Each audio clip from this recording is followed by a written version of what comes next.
본 방송은 사내 교육의 목적으로 외부로 유출 시 저작권 및 초상권 등의 문제가 발생할 수 있습니다. 그 경우 유출한 자에게 책임이 있습니다.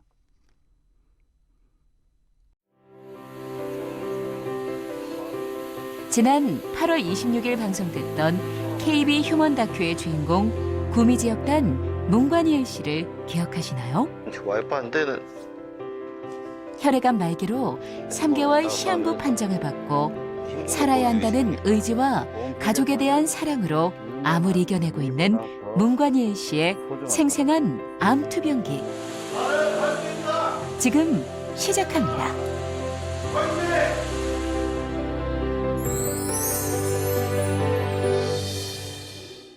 네, 안녕하세요. 저는 구미지역단의 문관희엘 씨입니다. 저는 평소에 운동도 좋아했고 요식업을 좀 했었고 이제 LIG 시절에 출동 매니저도 좀 했었고 그리고 보험을 한 지는 한 10년 정도 된 것 같네요.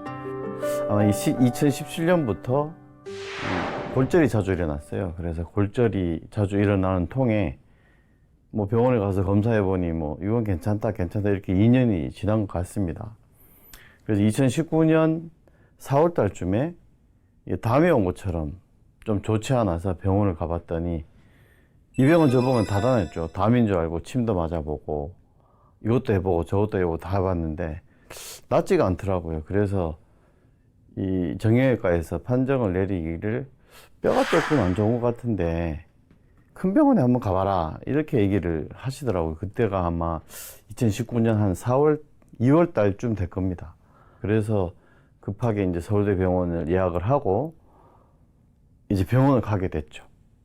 갔는데 이제 그 교수님 한 분께서 형질세포종이라는 C코드의 암입니다 라고 얘기를 하는 거예요.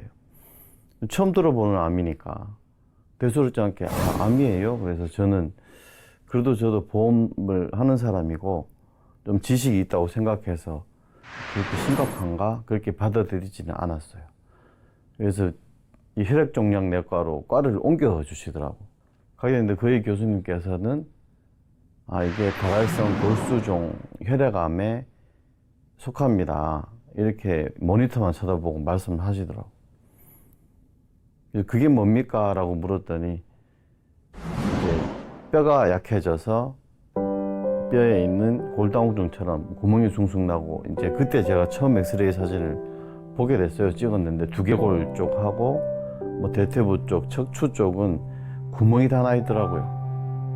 총 맞은 것처럼 구멍이 다 나 있는데 이게 뭐냐 그랬더니 지금 굉장히 좀 심각한 상태다. 그래도 저는 그렇게 받아들이지는 않았었어요. 근데 묻는 대답이 애가 나이가 몇 살이냐 이렇게 묻더라고. 그걸 왜 물으시냐 그랬더니 그래도 애는 이제 대학생이다 그랬더니 많이 키워 놓으셨네요 이렇게 얘기하고 이제 치료를 표준 치료를 해서 한번 시작을 해보자 라고 얘기하고 일단 나오게 됐습니다. 이제 서울대 병원 그 벤치에서 혼자 검색을 막 해봤어요. 형질 세포종이 뭔지 다발성 골수종 혈액암이 뭔지 검색을 해보고 이제 와이프한테 전화를 했습니다. 이런 암이라고 하는데 그래 암이래 하고 한참 말을 안 했어요.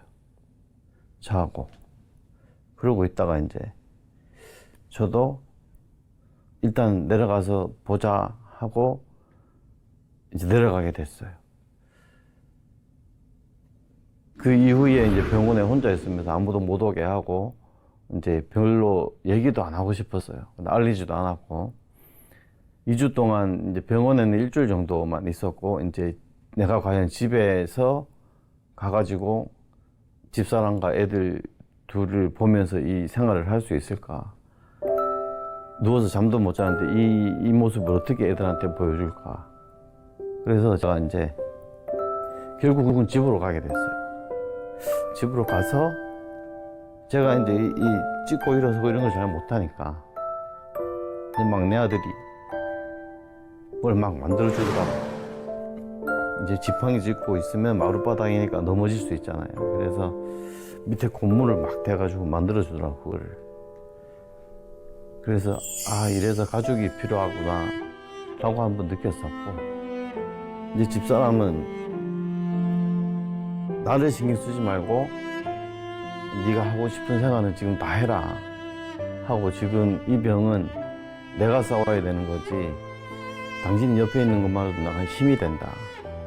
그래서 그때부터 공부도 하기 시작했고, 뭘 알아야지 이제 이 병에 대한 대처를 시작할 수 있으니까 음식 조절은 병원에서 하라고 하니 그 음식 조절을 하는 부분 이상의 음식 조절을 저는 하기 시작했어요. 그리고 그때 그 당시에 제 몸무게가 한 109kg 정도 나온 것 같아요. 그 원장님 선생님께서도 그런 게 있습니다. 암 환자는 살이 찌면 죽는다. 절대 살 수가 없다. 살은 무조건 빼야 된다. 근데 그 당시 저는 걷지를 못했어요. 앉고 일어서는 것조차 안 되는데 어떻게 내가 운동해서 살을 뺄 수 있느냐. 그 고민의 끝이 이제 뭐 어차피 먹는 거는 지금 이 면역 치료라도 이제 입맛이 없어지고 구토가 나고 뭐 설사가 나고 이런 부작용들이 있을 수 있으니까 그런 걸 다 견뎌가면서 일단 음식 조절을 해야 되겠구나. 그때부터 밀가루나 뭐 설탕이나 뭐 식품 첨가제가 들어간 음식, 빵 이런 거 전혀 먹지 않고 이제 집사람이 해주는 거 그대로 이제 실천을 했고, 이제 요추까지 압박골절이 와서 이제 거의 진짜 너무 걷기가 힘들었어요. 그래도 일주일에 한 번씩 이제 병원을 올라와야 되는 입장이니까 아침 6시 반 기차를 타고 올라와야 되니까 4시부터 일어나서 준비를 합니다. 그러면 이제 6시쯤에 이제 역에 도착을 하게 돼요. 도착을 하게 되면 기차를 타는 데까지 걸어가는데 한 30분 정도 걸렸습니다.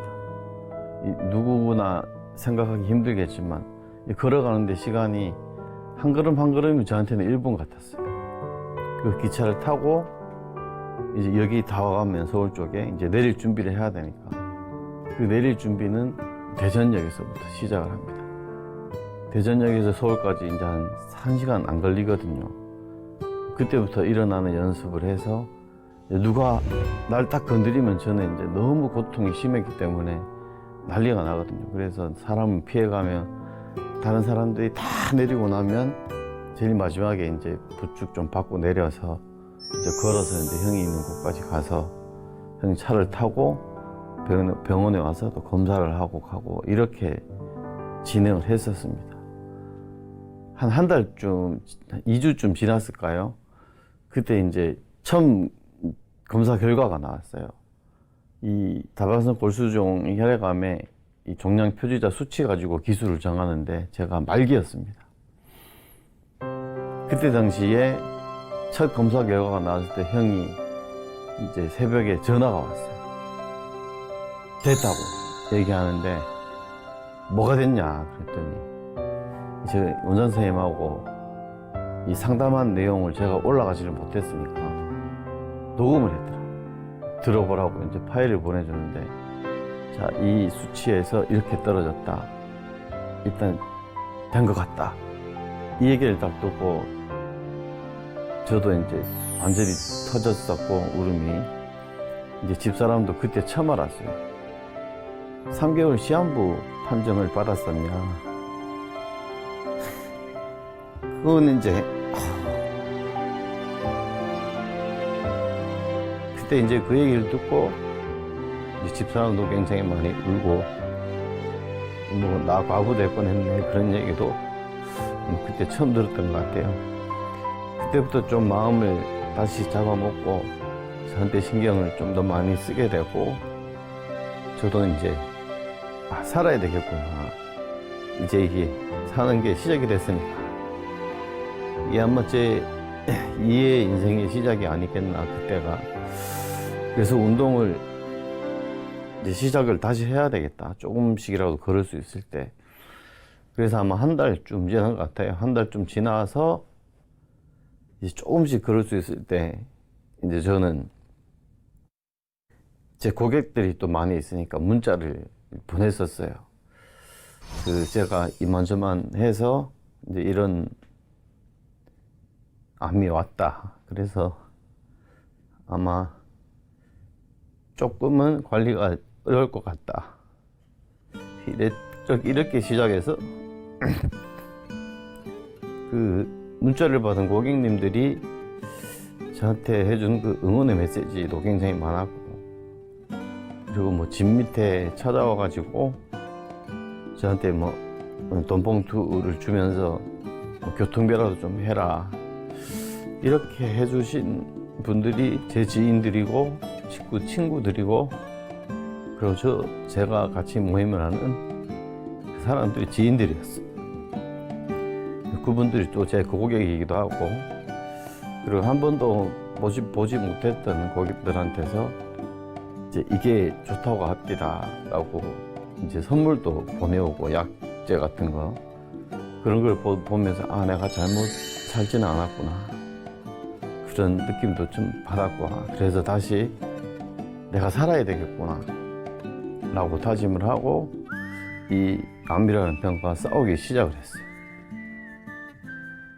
그래서 한 2달쯤 지나서 제가 걷기를 시작했어요. 걷기 시작하고 이제 근육 운동을 시작을 하게 됐죠. 치료는 계속을 하고 있었고, 그리고 수치가 이제 계속 조금씩 좋아지다 보니까 아, 나도 이제 좀 살 수 있겠구나. 가끔은 내가 암 환자라는 사실을 잊고 살 때가 많습니다.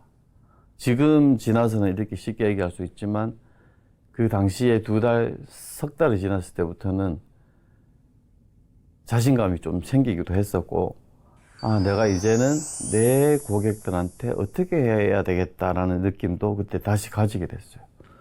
그러면서 이제 과연 내가 처음에 암 진단을 받았을 때 가장 후회했던 부분은 이겨낼 수야 있을 수 있겠지만 과연 이 진단비가 내가 얼마가 있었나, 그게 저는 굉장히 좀 지금도 좀 안타깝습니다. 제가 보험을 하는 사람인데 내 보험을 많이 챙기지 못했다는 거, 그게 지금 좀 아쉽고, 그리고 그게 좀 충분했더라면 저도 좀 마음 편하게 좀 치료에 또 더 전념을 하게 되지 않았을까 싶은 그런 후회감이 좀 있긴 있습니다. 그래서 앞으로 만나는 모든 제 고객들한테는 아, 이 암 진단비가 왜 중요한지를 다시 한 번 더 얘기해 주게 됩니다. 암을 진단을 받게 되면 우선은 병원에 치료비가 들어가게 되는 게 우선이 있고요. 그 다음에는 아마 서울에 계신 분들은 잘 뼈로 와닿지 못하게 될 수도 있겠지만 교통비로 아마 소진이 되는 비용이 엄청나게 큽니다. 그게 첫 번째 이유고, 그 다음은 치료입니다. 치료에 들어가는 비용은 우리가 흔히 뭐 실손의료비나 이런 게 들어가 있지만 진단을 받는 순간 중증 질환자이기 때문에 나라에서 혜택을 다 줍니다. 실제로 병원에 납부하는 비용은 거의 없습니다. 그래서 말기 진단을 받은 저 같은 사람의 경우에는 대체요법을 사용하거나 혹은 비용이 많이 드는 치료를 할 수밖에 없습니다. 그래서 그거를 이해를 과연 모든 사람들이 쉽게 할 수 있을까요? 절대 모를 겁니다. 그래서 암 환자가 누구나 될 수도 있습니다. 예전에는 100에 1명이었다면 지금은 3명 중에 1명이 암 환자입니다. 지금 앞으로도 저도 똑같습니다. 저도 관리를 소홀히 하거나 제대로 되지 않았을 때는 매일매일 저녁이 되면은 저도 불안하고 그런 마음을 항상 늘 갖고 있습니다. 그래서 늘 규칙적인 생활을 해야 되고 건강을 위해서 저도 최선을 다할 수밖에 없는 상황에 오게 됐습니다. 그래서 오늘 이 자리에서 마지막으로 드리고 싶은 말은, 세상을 살면서 내 몸이 주는 증상은 바로 중요한 메시지라고 봐야 됩니다. 이 메시지를 쉽게 간과를 해버리면 돌이킬 수 없는 질병을 갖게 될 수도 있습니다. 이 질병이 오기 전에 막을 수 있는 방법들은 굉장히 많을 수 있겠지만 그 중에 음식이 가장 중요하고요. 그 다음에 운동이 또 따라줘야 되겠고, 그리고 또 하나 가치를 말씀드리자면 보험의 중요성이 여기에서 하나 더 덧붙여지게 됩니다. 보험은 실질적으로 내가 사고를 당했을 때 혜택을 봐야만 가치가 있는 게 절대 아닙니다. 이 가치를 느낄 수 있게끔 만드는 것은 주변 상황들이 굉장히 이런 게 많습니다. 주변에 암으로 고생하시다가 고통받으시다가 돌아가시는 분 아마 많이 보셨을 겁니다. 과연 그분들은 전부 다 편안하게 돌아가셨을까요? 아니면 지금도 고통 속에 살고 있을까요? 아니면 굉장히 치료가 잘 돼서 완치가 되어서 살고 있을까요? 이 세 가지가 있습니다. 그래서 저는 고통은 없습니다. 아픈 데도 없고 아직 치료는 계속하고 있지만 저도 완치가 목표입니다. 그래서 앞으로 제가 해야 될 일은 제 몸 관리는 저는 꾸준히 할 자신이 있습니다. 계속 해야 되는 게 제 몸 관리고, 그리고 이 소중한 가치를 제가 아는 모든 사람들에게 한 번 한 번 만나서 다 전해드리려고 합니다. 이게 얼마나 큰 가치가 되는지는